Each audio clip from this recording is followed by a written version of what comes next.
ওই জমিদার, তোর পোলারে বাঁচার চাইলে এটা বিকাশ নাম্বার, এই নাম্বারে 10 লাখ টাকা পাঠাবি এখন।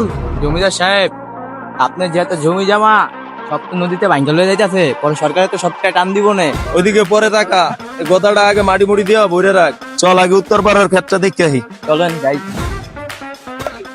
গাছগুলা বেচার ব্যবস্থা করো, গাছগুলা বিক্রি করা হইলে পরে আমার আর জমি রাখতে হইব। আপনি কোনো চিন্তা করেন না জমিদার সাহেব, গাছগুলো এক সপ্তাহের ভিতরে বিক্রি কইরা আপনার ভালো একটা জমি দেখতেছি। ওয়ালাইকুম আসসালাম।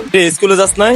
আব্বু স্কুলে তো গেছিলাম, একটা কাজ করো তো, আমার 1,500 টাকা দাও, স্কুলের গাইড কিনতে হইব। এ বেটা, খালি টাকা টাকা করস, টাকা কি আমি বানাই?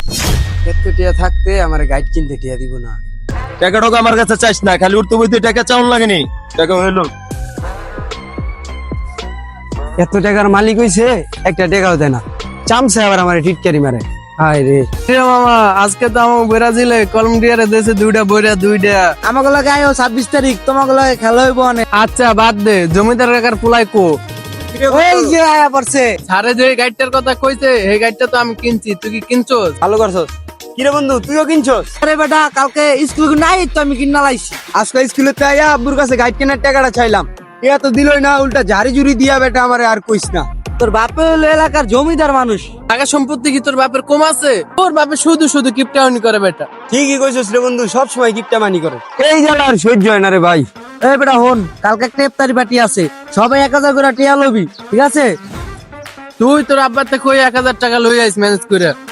1000 না দিয়া দিব, চাইলেই দিয়া দিব। হ্যাঁ দিব অনেক, ওটা তো আমরা ভালো করে জানি। আচ্ছা লই আই। আচ্ছা যাই।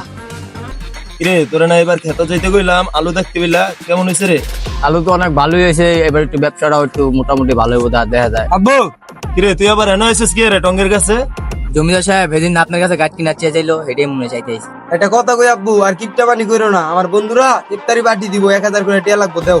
এই বেটা, আজলা মানে পাইছস, খালি উঠতে বইতে খালি টাকা চাস। তোমার কি টাকা পয়সা জায়গা সম্পত্তি কম আছে? এত কিপটা মানি করো কে? টাকা পয়সা লিয়ে কি কবরে যাবে নাকি? কেউ লোকে কোন জায়গায় যাইতে পারি না, টাকা পয়সা লেগে একটা ভালো জামা কাপড় কিনা দাও না, একটা গাইড কিনবো, সেই টাকাটা তুমি দিবে না। ওইটা বাদ, বন্ধু বান্ধবের লোক ইফতারি পার্টি করবো, তুমি 1000 টাকা দাও, সেইটাও দিতে চাইতেছো না। আসলে তোমার মন মানসিকতা অনেক ছোট। আমার বন্ধু বান্ধবের বাপ মা সবই মধ্যবিত্ত, কিন্তু ওকে একটা শখ অপূরন্ত রাখে নাই। তোমার টাকা পয়সা তুমি ঘরে আজায় রাখো, আমি যাই। আচ্ছা আচ্ছা, যা তুই। বন্ধু টাকা নিয়ে আইছো? হ্যাঁ বন্ধু, টাকা লই আইছি তো, এর ধর আমার টাকাটা। আর মনির কো? এই যে মনির আইছে। মনির, তোমার খবর কি? মাথাটাই পুরো নষ্ট করে দিছে বন্ধু। আমার আব্বার এত টিয়া, একজন জমিদার মানুষ, আর আমার 1000 টাকা দেয় না ইফতারি পার্টির লিগা। 1900 কোটি সালি তো এই ডায়লগ শুনে যাইছিস তোর বাপের। হন মনির, একটু বুদ্ধি দি।